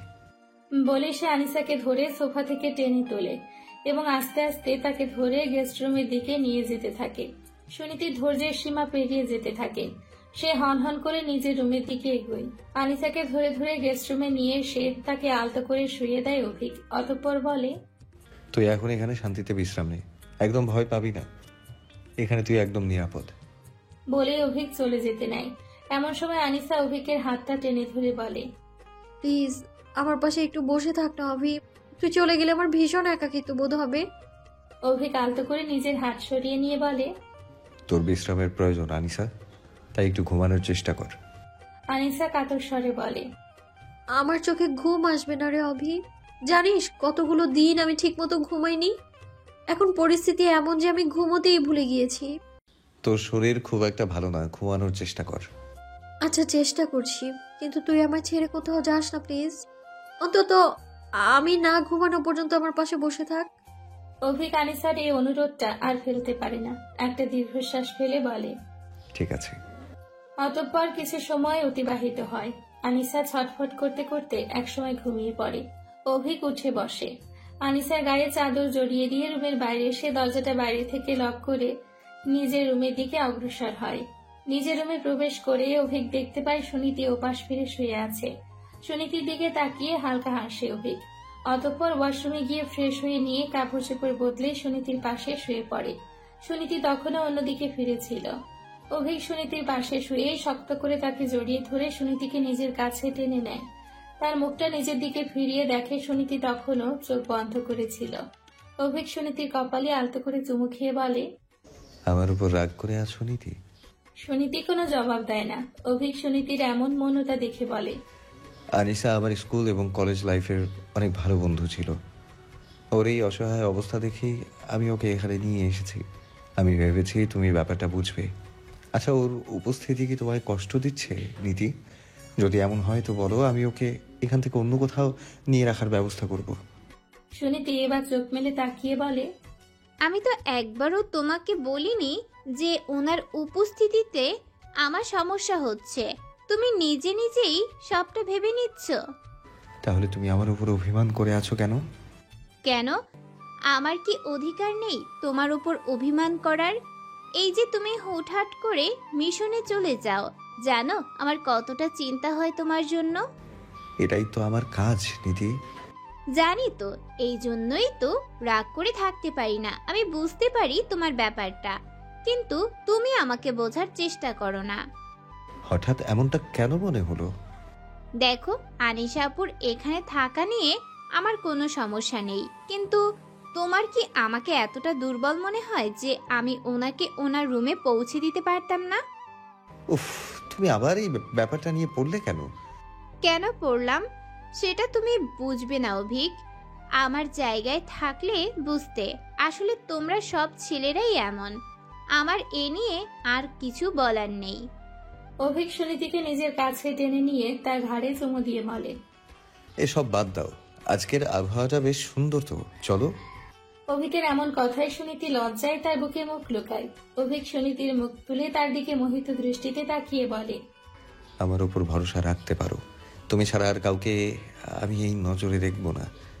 অভিকের কথায় শীতল স্রোত বয়ে যায় সুনীতির শরীর দিয়ে। সুনীতির ঘুম ভাঙলে সে নিজেকে অভিকের বুকের সাথে আষ্টে পৃষ্ঠে জড়িয়ে থাকা অবস্থায় আবিষ্কার করে। গতকাল রাতের কথা ভেবে লজ্জা এবং সুখের অপূর্ব অনুভূতি অনুভব হয়। সে মোহিত নয়নে অভিকের দিকে তাকায়। এই লোকটা শুধুই তার। ভাবতেই মনে আনন্দ অনুভূত হয়। সুনীতি অভিকের মুখে হাত বোলাতে থাকে। হঠাৎ করে এমন মুহূর্তে তার কানে বেশ খানিকটা শব্দ আসতে থাকে। সুনীতি উঠে বসে, ওড়নাটা গায়ে জড়িয়ে এদিক ওদিক তাকিয়ে বলে, কোথা থেকে শব্দ আসছে? বলে সে উঠে দাঁড়ায়। অভিকের ঘুমও ভেঙে যায়। সে ঘুম থেকে উঠে সুনীতিকে বলে, কি হয়েছে?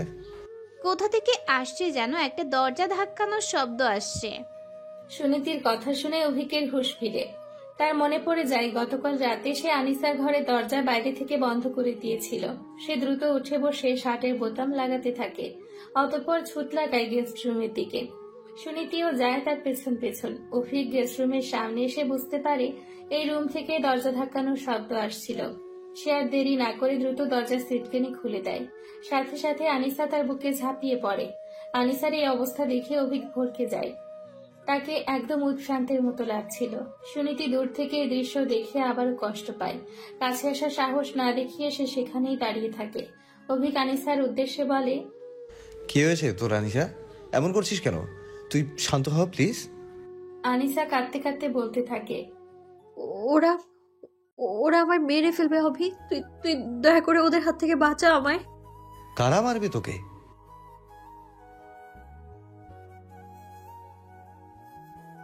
অভিক বুঝতে পারে না আনিসা ঠিক কাদের কথা বলছে। সে অসহায় চোখে তাকিয়ে থাকে। হঠাৎ করে আনিসার জ্ঞান হারিয়ে মাটিতে লুটিয়ে পড়ে। অভিক ভয়ে তাকে ডাকতে থাকে, হ্যাঁ আনিসা, কি হয়েছে তোর? চোখ খোল, দেখ আমি আছি এখানে, তোর কোনো ক্ষতি হতে দেব না আমি। সুনীতির হৃদয়ে এই দৃশ্য যেন তীরের মতো বেজছিল। তার চোখে ছলছল করছিল জল।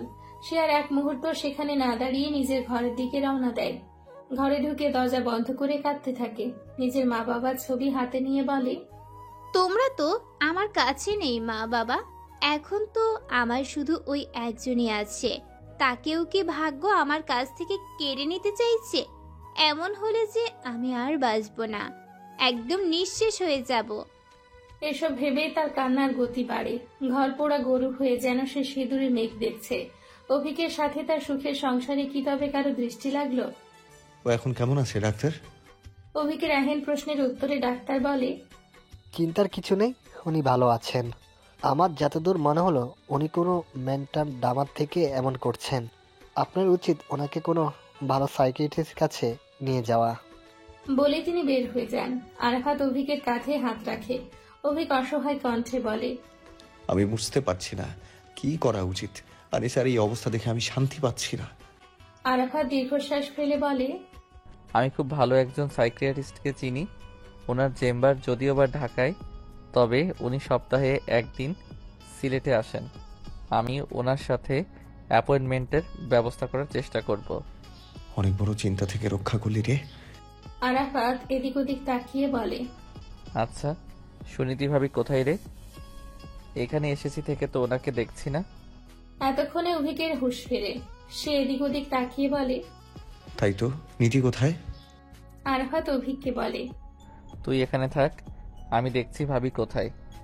বলে আরাফাত বেরিয়ে পড়ে। সারা বাড়ি খুঁজে সুনীতিকে না পেয়ে সে চিন্তায় পড়ে। অনেক খোঁজার পর অবশেষে ছাদে উঠে সুনীতিকে দেখতে পায়। তাকে দেখে স্বস্তির নিঃশ্বাস ফেলে বলে, ভাবি আপনি এখানে কি করছেন? হঠাৎ করে আরাফাতের কণ্ঠ শুনে সুনীতি হকচকিয়ে যায়। পেছন ফিরে আরাফাতকে দেখে নিজের চোখে জল মুছে বলেন, এমনি ভালো লাগছিল না, তাই ছাদে চলে এসেছিলাম। আরাফাত সুনীতির চোখে জল লক্ষ্য করে বলে, আপনি কি কাঁদছিলেন ভাবি? না, মনে হয় চোখে কিছু পড়েছে। আপনি নিজের দুঃখ লুকানোর বৃথা চেষ্টা করবেন না। আমি আপনার কষ্টটা বুঝতে পারছি।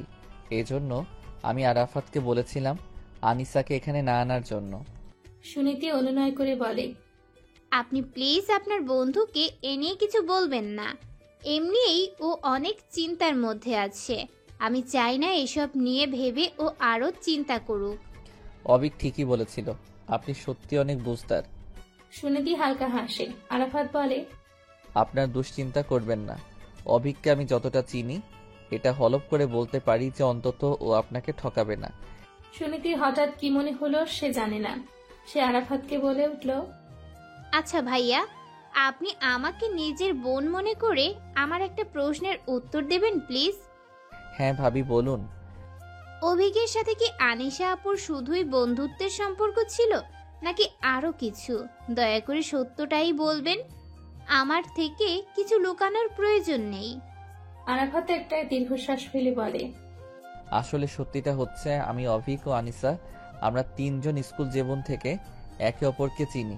আমরা ঢাকার একটা ইংলিশ মিডিয়াম স্কুলে একসাথে একই ক্লাসে ভর্তি হই। সেখান থেকে আমাদের বন্ধুত্বের সূচনা। এর মধ্যে আনিসার বাবা ছিল একজন পুলিশ অফিসার। আমরা নিজেদের বন্ধুত্বের জন্য গোটা স্কুলে পরিচিত ছিলাম। সকলে আমাদের AAA গ্যাং বলে জানত। সবকিছু ঠিকঠাক চলছিল, কিন্তু যখন আমরা সালমা গ্রেডে ছিলাম তখন সবকিছু চেঞ্জ হয়ে যায়। আমি খেয়াল করি অভিক আনিসার একটু বেশি কেয়ার করছে। তখন আমি বুঝতে পারি অভিকের মনে আনিসার জন্য ফিলিংস তৈরি হচ্ছে। আমার সন্দেহটাই ঠিক ছিল। একদিন অভিক নিজে থেকে আমাকে এটা বলে, কিন্তু ও আনিসাকে এটা বলার সাহস করে উঠতে পারিনি। ওর মনে ভয় ছিল যে সত্যটা জানার পর হয়তো আনিসা যদি ওকে রিজেক্ট করে তাহলে আমাদের বন্ধুত্বটা ভেঙে যাবে। এভাবে আমাদের স্কুল জীবন শেষ হয়। এরপর আমরা তিনজনে একই কলেজে ভর্তি হই। কলেজ লাইফে অন্য একটা ছেলে আনিসাকে ভীষণ বিরক্ত করত। একটা বললে ভুল হবে, আনিসা ছিল অপূর্ব সুন্দরী। তাই বেশ ভয়ানক ছেলেই তাই বেশ অনেক ছেলেই নিত্যদিন তাকে প্রপোজ করত। কিন্তু তার মধ্যে একটা ছেলে ছিল নাছোড়বান্দা। সে আবার আমাদের সিনিয়র ছিল, ঢাকা ভার্সিটিতে পড়তো। এক প্রভাবশালী রাজনৈতিক নেতার ছেলে ছিল। আমরা ধীরে ধীরে লক্ষ্য করি আনিসার ওই ছেলেটার প্রতি দুর্বল হয়ে যাচ্ছে। ছেলেটার নাম ছিল শিহাব। অভিক এটা মেনে নিতে পারিনি যে আনিসা অন্য কারোর প্রতি দুর্বল হয়ে যাচ্ছে। তাই সে একদিন হুট করে আনিসাকে প্রপোজ করে বসে। কিন্তু আনিসা ভেবেছিল অভিক মজা করছে, তাই ব্যাপারটাকে সিরিয়াসলি নেয়নি। এরপর এমন কিছু হলো যা... কি হয়েছিল এরপর? কৌতূহল নিয়ে জানতে চাই সুনীতি। আরাফাত বলে, এরপর অভিক যে আনিসাকে ভালোবাসে এটা বোঝানোর জন্য সুইসাইড অ্যাটেম্প্ট করার জন্য নদীতে ঝাঁপ দিতে গিয়েছিল। আমি তখন অনেক কষ্টে ওকে আটকাই। সেদিন আমরা এমন এক দৃশ্য দেখি যা... কি দৃশ্য? নদীর পাড়ে আনিসা আর ওই শিহাব ছেলেটা ঘনিষ্ঠ অবস্থায়। সুনীতি নিশ্চুপ হয়ে যায়। আরাফাত বলে, এটা দেখে অভিক আরো ভেঙে পড়ে। আমি অনেক কষ্টে ওকে সামলাই। ও ধীরে ধীরে স্বাভাবিক জীবনে ফেরে, কিন্তু আর কোনো মেয়ের দিকে তাকাইনি। আর সেই দিনের পর থেকে আনিসাও হুট করে উধাও হয়ে যায়। এতগুলো বছর আমরা ওর কোনো খোঁজ পাইনি। গতকাল প্রায় 8-9 বছর পর আমরা ওর দেখা পাই। তাহলে এতদিন উনি কোথায় ছিলেন? সেটাই তো সব থেকে বড় প্রশ্ন। হেই মিস, কে আপনি? অভিক আজ আরাফাতের পরামর্শ অনুযায়ী আনিসাকে নিয়ে একজন সাইকিয়াট্রিস্টের কাছে এসেছে তাকে দেখানোর জন্য। বর্তমানে তারা অপেক্ষা করছে কখন সাইকিয়াট্রিস্ট হাসপাতালে এসে পৌঁছাবেন। দুজনেই তার কেবিনের বাইরে বসে অপেক্ষা করছে। কিছু সময় পর ডাক্তার চলে আসেন। ডাক্তারকে আসতে দেখে অভিক দাঁড়িয়ে পড়ে, সামান্য হেসে বলে, আপনি ডাক্তার রহমান? ডক্টর রহমানও প্রাণোচ্ছল হেসে জবাব দেয়, জি। আপনি নিশ্চয়ই মেজর অভিক, রাইট? হুম। আরাফাত আমাকে বলেছিল আপনার কথা। আপনার পেশেন্ট কোথায়? অভিক আনিসাকে সামনে এনে তার দিকে ইশারা করে বলে, ও হলো আনিসা। ওকেই আপনার কাছে দেখানোর জন্য এনেছি। ঠিক আছে, আপনি ওনাকে ভেতরে পাঠিয়ে দিন। আমার একা ওনার সাথে কথা বলে ওনার মানসিক অবস্থাটা বুঝতে হবে। তারপর আমি বলতে পারবো ওনার কী ধরনের ট্রিটমেন্ট বা থেরাপি প্রয়োজন। বলেই ডক্টর রহমান নিজের কেবিনে প্রবেশ করেন। অভিক আনিসাকে উদ্দেশ্য করে বলে, তুই এখানে দাঁড়িয়ে রইলি কেন? যাও না পেছন পেছন। আনিসা খানিক ভীতু স্বরে বলল, তুইও আয় না আমার সাথে, আমার একা যেতে ভীষণ ভয় করছে। অভিক খানিক বিরক্ত হয়ে বলল, এত ভয় পাওয়ার কিছু নেই, আমি এখানেই আছি। তুই ডাক্তার রহমানকে বিশ্বাস করতে পারিস, উনি অনেক নামকরা একজন সাইকিয়াট্রিস্ট। তোর যা সমস্যা হচ্ছে নির্দ্বিধায় বলবি ওনাকে। অভিক এত করে বলার ফলে আনিসা কিছুটা সাহস পেল। ধীর পায়ে ডাক্তার রহমানের কেবিনে প্রবেশ করলো। অভিক বাইরে ঠায় দাঁড়িয়ে রইল। আনিসাকে কেবিনে প্রবেশ করতে দেখে ডাক্তার রহমান নম্র সুরে বললেন, হ্যাভ এ সিট। আনিসা গুটি গুটি পায়ে এগিয়ে সে চুপচাপ বসে পড়ে। ডাক্তার রহমান জিজ্ঞেস করেন, আপনার নাম? আনিসা আঞ্জুম। বয়স? 29। ও, তো বলুন আপনার কি সমস্যা?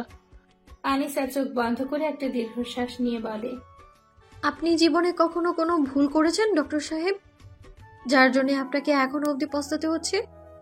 ডাক্তার রহমান সকলের মানুষের জীবনই ভুলভ্রান্তি রয়েছে, কেউই ভুলের ঊর্ধ্বে নয়। আমার জীবনে এমন অনেক ভুল আছে যা নিয়ে আমার আফসোস করতে হয়। আনিসা কাঁদো কাঁদো সুরে বলল, জানেন ডাক্তার সাহেব, আমার ভুল আমায় শান্তি দেয় না, এক মুহূর্তের জন্যেও না। প্রতি মুহূর্তে তড়পায় আমায়। যখনই সেই ভয়ানক স্মৃতিগুলো মনে পড়ে, আমি আমার ইচ্ছে করে নিজেকে শেষ করে দিই তখন।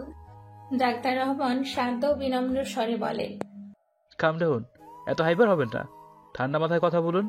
আমি বুঝতে পারছি আপনার অতীতে আপনার সাথে এমন কিছু ইনসিডেন্টস ঘটেছে যা আপনাকে ট্রমাটাইজ করে রেখেছে। তবে আপনাকে এই ট্রমাকে ওভারকাম করতে হবে। দু চোখ বন্ধ করে প্রাণ ভরে নিঃশ্বাস নিন। তিক্ত স্মৃতিকে দূরে ঠেলে নিজের জীবনের সুন্দর মুহূর্তগুলো মনে করার চেষ্টা করুন, তাহলে দেখবেন আপনি অনেকটা শান্তি পাবেন। আনিসা ডাক্তার রহমানের কথা মতোই কাজ করে। চোখ বন্ধ করে ভালো স্মৃতিগুলো মনে করে, যে স্মৃতির সবটা ঘিরে ছিল অভিক। ডাক্তার রহমান আনিসাকে জিজ্ঞেস করে, আপনি চোখ বন্ধ করে কি দেখতে পাচ্ছেন? ডাক্তার রহমানের প্রশ্নের জবাবে আনিসা বলে, অভি। ডাক্তার রহমানের যা বোঝা হয়ে যায়। তিনি আনিসার উদ্দেশ্যে বলেন, আপনি এখন বাইরে যান এবং আপনার বন্ধু মেজর অভিককে ভেতরে আসতে বলুন। আনিসা মাথা নাড়িয়ে বিদায় নেয়। আনিসা চলে যাবার কিছু সময় পর অভিক ডাক্তার রহমানের কেবিনে প্রবেশ করে। ডাক্তার রহমানের সামনে বসে সে জিজ্ঞেস করে, কি বুঝলেন ডাক্তার? ওনার অতীতে বোধহয় খুব খারাপ কিছু হয়েছিল যা ওনাকে ট্রমাটাইজ করে দিয়েছে। ওকে এই ট্রমা থেকে বের করার কি কোনো উপায় নেই? উপায় আছে। কি উপায়? উপায়টা হলেন আপনি। আমি? হ্যাঁ, আপনি। আপনাকে ঘিরে ওনার অনেক সুন্দর স্মৃতি রয়েছে, যেই স্মৃতিগুলো ওনার ভালো থাকার কারণ। হয়তো ওনার অন্ধকারময় অতীতকে কাটানোর জন্য ওনার আপনার সঙ্গের প্রয়োজন। আপনি ঠিক কি বলতে চাইছেন? আপনি একটা কাজ করুন মেজর অভিক, যতটা পারেন মিস আনিসের সাথে সময় কাটান। আপনার সাথে থাকলে হয়তো উনি ওনার ট্রমা অনেকটা কাটিয়ে উঠবেন। মোদ্দা কথা, ওনার আপনার কোম্পানির প্রয়োজন। জি, বুঝতে পেরেছি, আপনাকে ধন্যবাদ। সুনীতি অস্থির হয়ে সারা ঘরময় পায়চারি করে চলেছে। ঘড়ির কাঁটায় সময় বর্তমানে বিকেল 4টা। অভিকরা 12টার সময় বের হয়েছে। এতক্ষণে তো ওদের চলে আসার কথা। সুনীতির ভাবনার মাঝেই কলিং বেল বেজে ওঠে। সুনীতি এক প্রকার দৌড়ে গিয়ে দরজাটা খুলে দেয়। দরজা খুলতেই সে দেখতে পায় অভিক ও আনিসা একসাথে দাঁড়িয়ে। সুনীতি ভালো করে খেয়াল করে দেখে আনিসার সাথে অনেকগুলো শপিং ব্যাগ, সাথে খাবারের প্যাকেটও আছে। অভিক সুনীতিকে ঠায় দাঁড়িয়ে থাকতে দেখে খানিক বিরক্তির সুরে বলে, এভাবে দাঁড়িয়ে আছো কেন? আমাদের ভেতরে তো প্রবেশ করতে দাও। সুনীতি দরজার সামনে থেকে সরে দাঁড়ায়। আনিসার সবগুলো শপিং ব্যাগ নিয়ে ভেতরে প্রবেশ করে। অতঃপর কয়েকটা ব্যাগ সুনীতির দিকে বাড়িয়ে দিয়ে বলে, এগুলো নাও নীতি। কি আছে এখানে? আমি তোমার জন্য কিছু সালোয়ার কামিজ আর শাড়ি পছন্দ করে এনেছি। আপনারা কি শপিং মলে গিয়েছিলেন? হ্যাঁ, শুধু শপিং মল না, সেখান থেকে একটা রেস্টুরেন্টেও গিয়েছিলাম। সেই কলেজ লাইফের স্মৃতিগুলো মনে পড়ে গেল। জানো তো নীতি, কলেজ লাইফেও আমরা একভাবেই একসাথে শপিং করতাম, রেস্টুরেন্টে খেতাম, আরও কত কি করতাম। অনেকবার তো এমনও হয়েছে ক্লাস বাঙ্ক করে সিনেমাও দেখতে চলে গিয়েছি। কথাগুলো শুনে সুনীতির একদম ভালো লাগে না। তবুও সে মেকি হেসে বলে, আপনারা তো বাইরে থেকে এলেন, যান ফ্রেশ হয়ে আসুন। বলেই সে নিজের রুমের দিকে পা বাড়ায়। অভিকও যায় তার পেছন পেছন। আনিসা নিজের জন্য শপিং করে আনা জিনিসপত্রগুলো দেখতে থাকে। সুনীতি ঘরে এসে মন খারাপ করে বিছানায় বসে পড়ে। অভিক এসে তার পাশে বসে। সুনীতির হাত শক্ত করে ধরে হাতের উল্টো পিঠে চুমু খেয়ে বলে, রাগ করেছ নীতি? সুনীতির রাগটা আজ একটু বেশি, তাই সে নিজের হাত সরিয়ে নিয়ে বলে, আমি কেন রাগ করব? আমি কি রাগ করতে পারি? রাগ করা তো আমার জন্য নাজায়েজ। ম্যাডাম আজ একটু বেশি রেগে গেছে মনে হচ্ছে। সুনীতি বলে, তুমি জানো তোমরা গেছো থেকে আমি কত দুশ্চিন্তায় ছিলাম জানো? ভুল হয়ে গেছে নীতি, এমন ভুল আর হবে না। এবার সুনীতি একটু গলে গিয়ে বলে, আচ্ছা আচ্ছা ঠিক আছে, তার ডাক্তার কি বলল? ডাক্তার বলল যে আনিশা কিছুটা মানসিক ট্রমায় আছে। আমার সাথে কাটানো সুন্দর মুহূর্তগুলোর জন্য নাকি ও আনন্দ পায়। এই জন্য আমাকে বললো ওর সাথে বেশি বেশি করে সময় কাটানোর জন্য। সুনীতি এটা একদম ভালো লাগলো না, তবে সে নিজের খারাপ লাগা প্রকাশ না করে বলল, এটা আবার কেমন সমাধান? কি জানি, ডাক্তারই বলল ওর সাথে বেশি বেশি সময় কাটাতে, যাতে ও ট্রমা থেকে বেরিয়ে আসে। এই জন্যই তো ওকে নিয়ে শপিং মলে ঘুরতে গেলাম। ও। অভিক এবার সুনীতিকে নিজের দিকে ফিরিয়ে বলে, তুমি আমার উপর বিশ্বাস রাখতে পারো। আনিশাকে আমি শুধু বন্ধু ভেবে ওর সাহায্য করছি, এর থেকে বেশি কিছু নয়। আমি তো নিজের থেকেও তোমাকে বেশি বিশ্বাস করি। শুধু একটাই অনুরোধ, এই বিশ্বাসের অমর্যাদা করো না, না হলে বিশ্বাস শব্দটার উপর থেকেই আমার বিশ্বাস উঠে যাবে। অভিক সকাল সকাল ঘুম থেকে উঠে ব্রেকফাস্ট নিয়ে আনিসার রুমে চলে আসে, কিন্তু আনিসার রুমে প্রবেশ করতে হতবাক হয়ে দাঁড়িয়ে থাকে, কারণ পুরো রুমের অবস্থা বিধ্বস্ত এবং রুমের কোথাও আনিসা নেই। অভিক হঠাৎ করে ভীষণ ভয় পেয়ে গেল। আনিসার নাম ধরে ডাকতে লাগলো, কিন্তু কোনো সাড়া আসলো না। অভিক এবার হন্তদন্ত হয়ে পুরো বাড়িতে আনিসাকে খুঁজলো, কিন্তু কোথাও তার কোনো খোঁজ পেল না। ততক্ষণে সুনীতিও এই ব্যাপারে জেনে যায়। সুনীতি এসে অভিককে বলে, চলো তো আমরা আনিশা আপুর রুমটা আরেকবার ভালো করে খুঁজে দেখি। এমনও তো হতে পারে ওখান থেকে ওনাকে খোঁজার কোনো ক্লু পেয়ে গেলাম। হ্যাঁ চলো। দুজনে আনিসার রুমে গিয়ে খুঁজতে থাকে। সুনীতির হঠাৎ কি মনে হলো, সে আনিসার খাটের নিচে তাকালো, সাথে সাথে চেঁচিয়ে উঠে বলল, আনিশা আপু। সুনীতির চিৎকারে অভিক ছুটে এসে দেখলো আনিসা খাটের নিচে অজ্ঞান হয়ে পড়ে আছে। সে দ্রুত আনিসাকে খাটের নিচ থেকে উদ্ধার করে বিছানায় শুয়ে দিল। অতঃপর তার মুখে পানি ছিটা দিল। কিছু সময়ের মধ্যে আনিসার জ্ঞান ফিরে পেল। অভিককে নিজের সামনে দেখে শক্ত করে জড়িয়ে ধরল। সুনীতি এই দৃশ্য দেখে কষ্ট পেল খানিক। অভিক আনিসাকে জিজ্ঞেস করলো, তুই ঠিক আছিস তো? আমি একদম ঠিক নেই অভি। আমার অতীত যে আমার ঠিক থাকতে দিচ্ছে না। একজন ভুল মানুষকে বিশ্বাস করে, একজন ভুল মানুষকে ভালোবেসে আমার পুরো জীবনটা নষ্ট হয়ে গেল একদম। অভিক একটা দীর্ঘশ্বাস ফেলে বলে, তোর অতীতের ঘটনা কি এখন আমার সাথে শেয়ার করতে পারবি? হ্যাঁ পারবো। শুরু কর। আনিসা গভীর শ্বাস নিয়ে বলতে শুরু করে, তখন ছিল আমাদের ইন্টার ফার্স্ট ইয়ারের ফাইনাল এক্সাম। আমাদের বাড়ির গলির বাইরে তুই আমায় পৌঁছে দিয়ে চলে যেতি, আর গলির ভেতরে প্রতিদিন ফুল হাতে নিয়ে দাঁড়িয়ে থাকতো শিহাব। সে ছিল একজন প্রভাবশালী রাজনৈতিক নেতার ছেলে। ঢাকা বিশ্ববিদ্যালয়ে অনার্স থার্ড ইয়ারের পদার্থবিজ্ঞানী স্টুডেন্ট ছিল সে। প্রথম আমি তাকে পাত্তা দিইনি, কিন্তু এক সময় তার প্রতি আমার মনে অনুভূতি জন্ম নিতে শুরু করে, আর এটাই ছিল আমার জীবনের সব থেকে বড় ভুল। বলেই কিছুক্ষণ থামে। অভিক আনিসার কাঁধে ভরসার হাত রেখে বলে, তুই বলতে থাক। আনিসা আবার বলা শুরু করে, শিহাবের প্রতি আমার দুর্বলতা ও নিজেও অনুধাবন করতে পেরেছিল। তাই তো একদিন সাহস করে আমার পথ আটকে ধরে আমার জোরপূর্বক একটা পার্কে নিয়ে যায়। সেখানে নিয়ে গিয়ে আমাকে এটা স্বীকার করতে বাধ্য করে যে আমি ওকে পছন্দ করি। এরপর থেকে আমাদের একত্রে সময় কাটানো শুরু হয়। এই জন্য আমি তোকে আর আরাফাতকে কম সময় দিচ্ছিলাম। শিহাবের সাথে ঘোরাফেরা করতে করতে আমি ওর প্রতি আরো বেশি দুর্বল হয়ে পড়ি। ও আমায় সবসময় আমার পছন্দের গিফট দিত, আমার ভীষণ যত্ন নিত, আমার সামান্য কষ্ট ওকে বিচলিত করে দিত। এসব বিষয় আমাকে ওর প্রেমে গভীরভাবে পড়তে বাধ্য করেছিল, আর শিহাব এটা বুঝতে পেরে আমার সুযোগ নেয়। কি করেছিল শিহাব? অভিকের প্রশ্নে আনিসা চোখ বন্ধ করে নিয়ে বলে, একদিন শিহাব আমায় প্রস্তাব দেয় যেন রুম ডেট করি আমরা। বলে হু হু করে কাঁদতে শুরু করে আনিসা। অভিক নিজের হাত মুষ্টিবদ্ধ করে বলে। এরপর কি হয়েছিল? তুই কি ওর প্রস্তাবে রাজি হয়েছিলি? আনিসা দুপাশে মাথা নাড়াতে নাড়াতে বলে। না না অভি, আমি একদম ওর প্রস্তাবে রাজি হইনি প্রথমে, বরঞ্চ ওকে তীব্র অপমান করে চলে এসেছিলাম। এরপর কিছুদিন ওর সাথে যোগাযোগ বন্ধ রাখি। তারপর একদিন ও নিজে থেকে আমার সামনে আসে, আমার পায়ে পর্যন্ত পড়ে যেন আমি সব ভুলে ওকে ক্ষমা করে দিই। আমি শিহাবকে ভালোবাসতাম, তাই না করতে পারিনি। আবারও আমি আমাদের সম্পর্কটা স্বাভাবিক করে নিই, কিন্তু ও আমার বিশ্বাসের মর্যাদা রাখেনি অভি।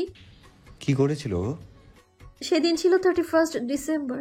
31 নাইট উপলক্ষে ও আমায় বাইরে ঘুরতে নিয়ে যেতে চায়। তুই তো জানিস আমার বাবা একজন পুলিশ অফিসার ছিলেন। তিনি আমার নিরাপত্তা নিয়ে চিন্তিত ছিলেন, তাই আমায় যেতে দিতে রাজি হয়নি। তখন আমি আমাদের কলেজের কয়েকটা মেয়েকে নিয়ে যাই বাবার কাছে এবং মিথ্যে বলি যে আমরা মেয়েরা মিলে আমাদের এই এক বান্ধবীর বাড়িতে গিয়ে পার্টি করবো, 31 নাইট সেলিব্রেট করব। এটা শুনে বাবা রাজি হয়ে যায়। অভিকের মনে পড়ে যায় এটাই সেই দিন ছিল যেদিন সে নদীর পাড়ে সুইসাইড করতে গিয়ে শিহাব ও আনিসাকে ঘনিষ্ঠ অবস্থায় দেখেছিল। এই মিথ্যেটা বলে আমি শিহাবকে নিয়ে ঘুরতে বেরোই। সারাটা সন্ধ্যা রাত আমরা গোটা ঢাকা শহর ঘুরে বেড়াই। শিহাব আমাকে ওর বাইকে করে বুড়িগঙ্গার তীরে একটা রেস্টুরেন্টে নিয়ে যায়। সেখানে আমরা একসাথে ডিনার করি এবং আমরা আবেগের বশে কিছুটা ঘনিষ্ঠ। বলতে গিয়ে আনিসার গলা কেঁপে ওঠে। আনিসা নিজেকে শক্ত করে নিয়ে পুনরায় বলে, কিন্তু আমি বুঝতে পারছিলাম না সেদিন রাতে আমার জন্য আরো কত ভয়ানক কিছু অপেক্ষা করছিল। সেদিন রাতে শিহাব আমার খাবারে নেশাদ্রব্য মিশিয়ে দিয়েছিল, যার ফলে আমি নেশাগ্রস্ত হয়ে পড়ি। শয়তানটা এটারই সুযোগ নেয়। ওর মনে যে এতটা জঘন্য পরিকল্পনা ছিল আমি বুঝিনি। আমার ওই অবস্থার সুযোগ নিয়ে ও আমার সাথে। বলতে গিয়ে আনিসা আবারও থেমে যায়। অভিক সুনীতি দুজনেই চোখ বন্ধ করে নেয়।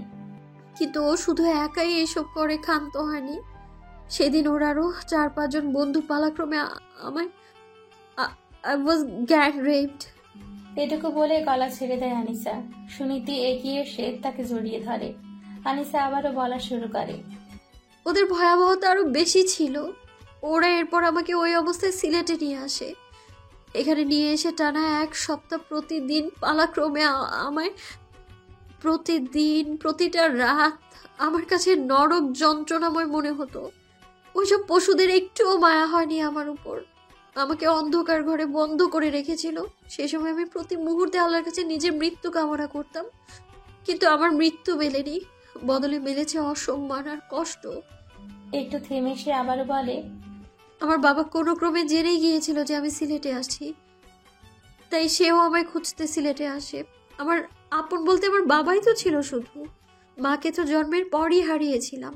বাবা যেহেতু একজন পুলিশ অফিসার ছিল, তাই খুব সহজেই আমার সন্ধান পেয়ে আমি অবধি পৌঁছে যাই। কিন্তু তার পরিণতি ভালো ছিল না। শিহাব এবং ওর বন্ধুরা আমার চোখের সামনে আমার বাবাকে নৃশংসভাবে খুন করে। আমাকে বাঁচাতে এসে আমার বাবাকে মরতে হয়। সুনীতি বলে ওঠে, কিন্তু এটা কিভাবে সম্ভব? আপনার বাবা তো একজন পুলিশ অফিসার ছিল, তাকে মারা তো এতটা সহজ ছিল না। আমিও প্রথমে তেমনটাই ভেবেছিলাম, কিন্তু বাস্তবতা ভিন্ন ছিল। শিহাবের বাবা সিলেটের একজন প্রভাবশালী রাজনৈতিক নেতা।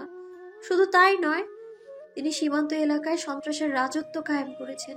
এখানকার স্থানীয় প্রশাসন তার কেনা গোলাম। আমার বাবা এখানকার যেসব পুলিশ অফিসারের উপর ভরসা করে আমায় উদ্ধার করতে এসেছিলেন, তাদের কেউ বাবাকে সাহায্য করেনি, বরং বাবার মৃত্যুর পর তারা সবাই পালাক্রমে আমায়।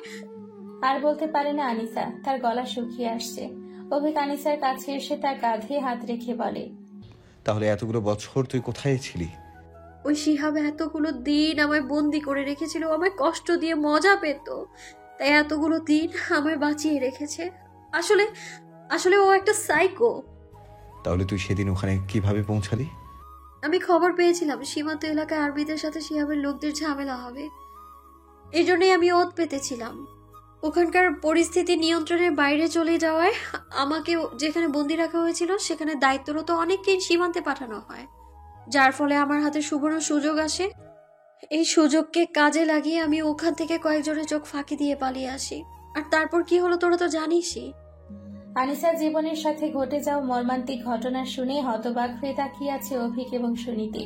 আনিসা সব কথা বলে মলিন হেসে বলল, দোষটা আমারই ছিল। আমি ভুল মানুষকে ভালোবেসে নিজের জীবন বিপদে ঠেলে দিয়েছি।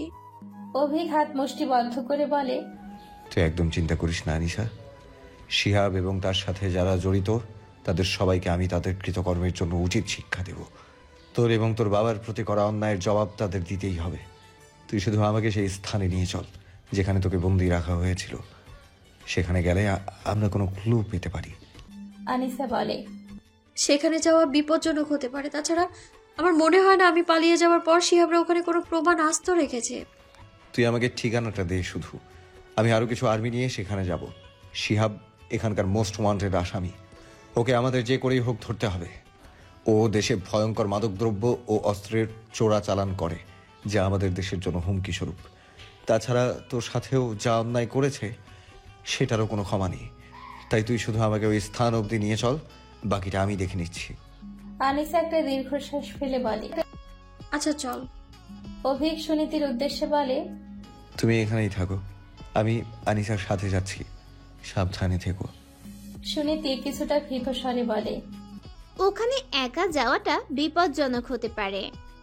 আমি তো বললাম আরো কয়েকজনকে সাথে নিয়ে যাব, তুমি চিন্তা করো না। ঠিক আছে, আপনিও সাবধানে যাবেন।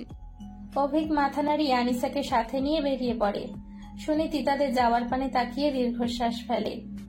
গায়ে গোলাপি রঙের সালোয়ার সাথে ম্যাচিং পাজামা পরিহিত একটা মেয়ে সেনা ক্যাম্পের চারিদিকে ঘোরাফেরা করছে। ব্যাপারটা আরাফাতের নজর এড়ায় না, তাই তো সে ক্যাম্পের বাইরে সে গলা খাকারি দিয়ে বলে, হেই মিস, কে আপনি? কাকে চাই? গম্ভীর পুরুষালী কণ্ঠ কানে বেজে উঠতে পেছন ফিরে তাকায় অহনা। পেছনে তাকাতেই কিছুক্ষণ মন্ত্রমুগ্ধের মতো দেখতে থাকে তার সামনে দাঁড়ানো আর্মির পোশাক পরিহিত উজ্জ্বল শ্যামলা সুদর্শন পুরুষটিকে। আরাফাত মেয়েটিকে এভাবে তার দিকে তাকিয়ে থাকতে দেখে বিব্রত বোধ করে। সামান্য কেশে বলে, আপনি নিশ্চয়ই এখানে আমাকে দেখার জন্য আসেননি। যেই কাজে এসেছেন সেটা বলুন। আরাফাতের কথায় অহনার ধ্যানভঙ্গ হয়। অচেনা পুরুষটির প্রতি খানিক ভালো লাগা তৈরি হলেও এমন তেড়া কথায় মুহূর্তেই অনুভূতি বদলে যায়। সেও বেশ তেজ নিয়ে বলে, আমার কি খেয়ে দেওয়ার কোনো কাজ নেই যে আপনাকে দেখার জন্য ঢাকা থেকে এত দূর সিলেটে চলে আসবো? আরাফাত হালকা হেসে বলে, সেটাই তো জানতে চাইছি যে আপনি এখানে ঠিক কি করতে এসেছেন। অহনা এবার খানিক নরম গলায় বলে, আমি আমার বান্ধবীর সাথে দেখা করতে এসেছি।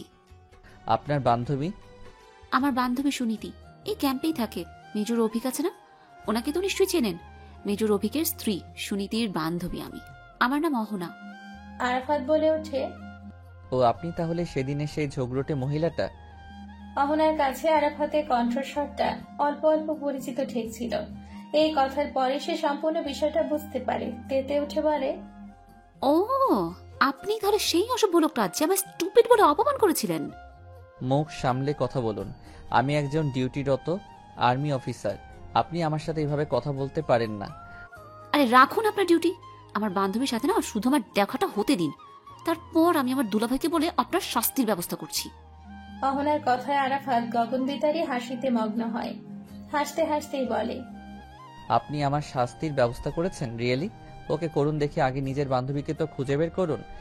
ওয়েট, আমি আমার বান্ধবীকে এক্ষুনি কল করছি। বলে সে সুনীতিকে ফোন লাগায়। কিছুক্ষণ ফোন রিং হবার পরে সুনীতি ফোনটা রিসিভ করতে অহনা বলে, এই সুনীতি, কোথায় তুই?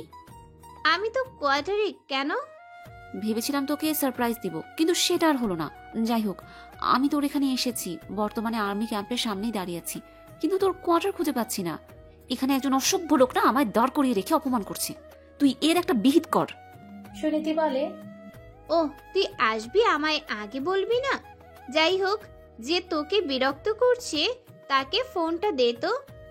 অহনা বিশ্বজয়ের হাসি হেসে আরাফাতের দিকে ফোনটা বাড়িয়ে দিয়ে বলে, এই নিন, আমার বান্ধবী আপনার সাথে কথা বলবে।